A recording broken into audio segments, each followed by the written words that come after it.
माँ हम विदा हो जाते हैं, हम विजय केतु फहराने आज, तेरी बलिवेदी पर चढ़कर माँ निज शीश कटाने आज।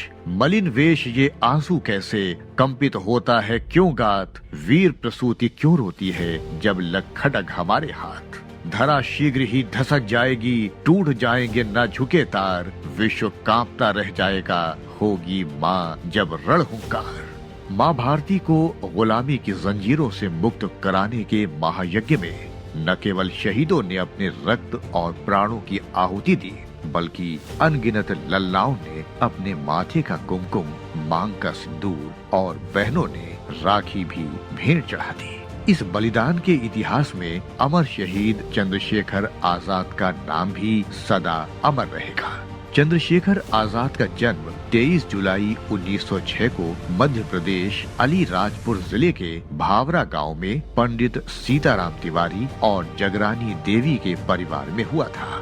चंद्रशेखर आजाद द्वारा देश के लिए किए गए बलिदानों और स्वतंत्रता संग्राम में उनके विशाल योगदान के माध्यम से भारतीयों को सदा प्रेरणा मिलती रहेगी। चंद्रशेखर आजाद के देश प्रेमी हृदय पर 1919 के जलियांवाला बाग हत्याकांड का अत्यंत गहरा प्रभाव पड़ा था। अंग्रेजी सेना की टुकड़ी द्वारा सैकड़ों निहत्थे और निर्दोष नागरिकों की नृशंस हत्या और हजारों के घायल हो जाने का दर्द युवा आजाद को भावनात्मक रूप से प्रभावित कर गया। उन्हें संस्कृत की शिक्षा देने के लिए चंद्रशेखर आजाद की माता ने उन्हें वाराणसी के काशी विद्यापीठ भेजने का निश्चय किया। वो 1921 में स्वतंत्रता संग्राम में शामिल हुए, जब वो सिर्फ एक स्कूली छात्र थे। दिसंबर 1921 में महात्मा गांधी ने असहयोग आंदोलन किया। चंद्रशेखर आजाद ने आंदोलन में भाग लिया और उन्हें अंग्रेजों ने गिरफ्तार कर लिया। जब उन्हें एक जज के सामने पेश किया गया तो उन्होंने अपना नाम आजाद और अपने पिता का नाम स्वतंत्र बताया। चंद्रशेखर आजाद को उनकी पहली सजा के रूप में 15 चाबुकों की सजा सुनाई गई थी।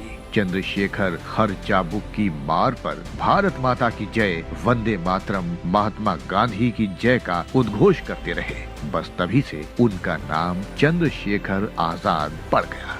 चंद्रशेखर आजाद बाद में 1922 में असहयोग आंदोलन के निलंबन के बाद और अधिक आक्रामक हो गए। बाद में वे राम प्रसाद बिस्मिल द्वारा गठित एक क्रांतिकारी संगठन हिंदुस्तान रिपब्लिकन एसोसिएशन में शामिल हो गए। उन्होंने तत्कालीन झाबुआ जिले के आदिवासी भीलों से तीरंदाजी भी सीखी, जिसने अंग्रेजों के खिलाफ हथियारों के संघर्ष के दौरान उनकी मदद की। लाला लाजपत राय की शहादत के बाद भगत सिंह चंद्रशेखर आजाद की एसोसिएशन में शामिल हो गए। चंद्रशेखर आजाद ने भगत सिंह और अन्य युवकों को स्वतंत्रता संग्राम से संबंधित गतिविधियों में प्रशिक्षित किया। आजाद ने कुछ समय के लिए झांसी को अपने संगठन का केंद्र बनाया। उन्होंने झांसी से 15 किलोमीटर ओरछा के जंगल को शूटिंग अभ्यास के लिए एक साइट के रूप में इस्तेमाल किया और एक विशेषज्ञ निशानेबाज होने के नाते उन्होंने अपने समूह के अन्य सदस्यों को प्रशिक्षित किया।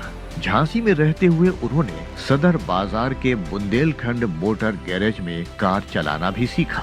उनके मुख्य समर्थकों में से एक बुंदेलखंड केसरी दीवान शत्रुघ्न सिंह थे, जिन्होंने बुंदेलखंड में स्वतंत्रता आंदोलन की स्थापना की थी।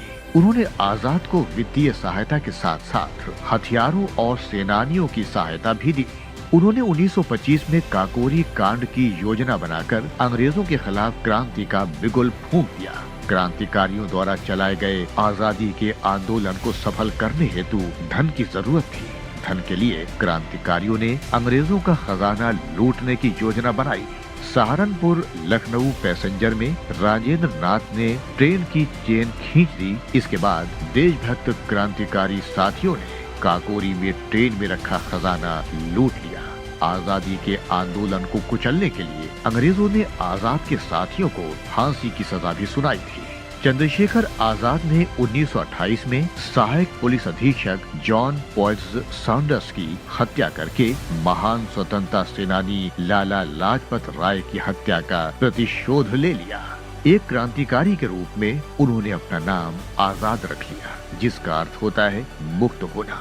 जब उन्होंने ये नाम अपनाया तो उन्होंने ये शपथ ली कि अंग्रेज उन्हें कभी भी जिंदा नहीं पकड़ पाएंगे। हम सब आजाद को सिर्फ एक क्रांतिकारी के रूप में जानते हैं, परंतु उनका हृदय बहुत कोमल था, ये बात उनके कार्यों ने सिद्ध की है। एक बार जब चंद्रशेखर आजाद अंग्रेजों से बचने के लिए एक शरण ढूंढ रहे थे, तब उनको एक विधवा महिला ने अपने घर में शरण दी थी।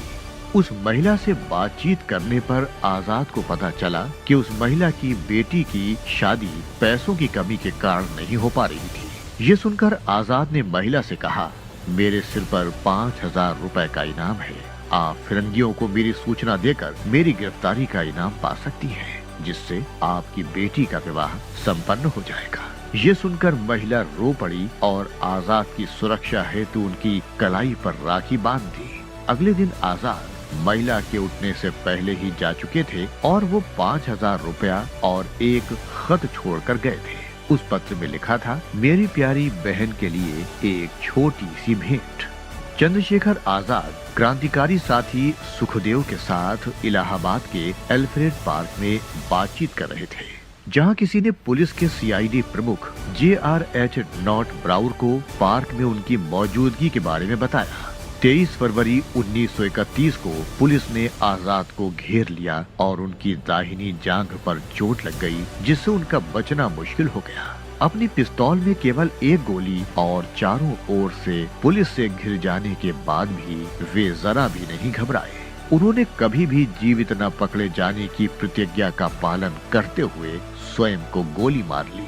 जीवन पर्यंत आजाद रहने वाले आजाद अपनी मृत्यु के बाद भी आजाद रहे और अपने नाम को सार्थक और चरितार्थ कर गए। जहां आजाद की मृत्यु हुई थी, इलाहाबाद के उस अल्फ्रेड पार्क का नाम बदलकर चंद्रशेखर आजाद पार्क कर दिया गया है।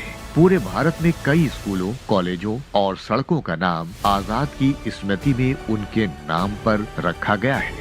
आजाद केवल 25 साल तक जीवित रहे, लेकिन हजारों भारतीयों को स्वतंत्रता संग्राम में भाग लेने के लिए प्रेरित किया। चंद्रशेखर आजाद का देश प्रेम अनूठा था और उनकी कहानी अविस्मरणीय और प्रेरणादायी रहेगी। उन्हीं के शब्दों में, अगर आपके लहू में रोश नहीं है तो ये पानी है जो आपकी रगों में बह रहा है। ऐसी जवानी का क्या मतलब अगर वो मातृभूमि के काम न आए। भारत समन्वय परिवार की ओर से भारत के वीर सपूत चंद्रशेखर आजाद जी को शत शत नमन।